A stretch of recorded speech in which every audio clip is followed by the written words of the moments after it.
Ito ang ating wika. Mahalin ang ating wika,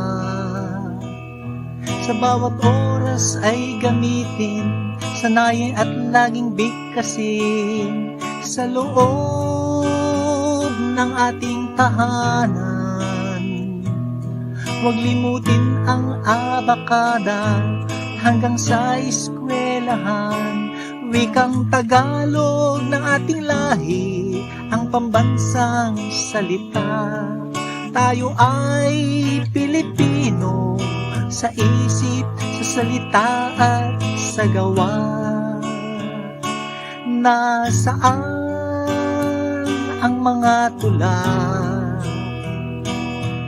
at ang awit na kundiman, nalikha ng mga makata, paalala ni God Jose Rizal.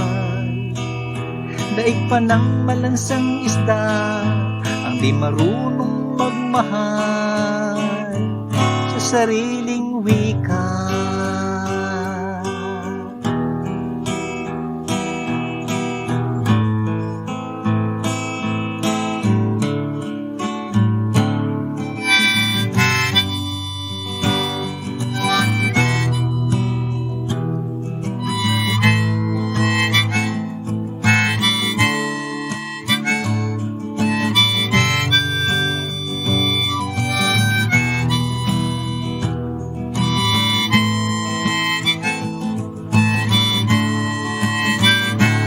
Wikang Tagalog ng ating lahi, ang pambansang salita.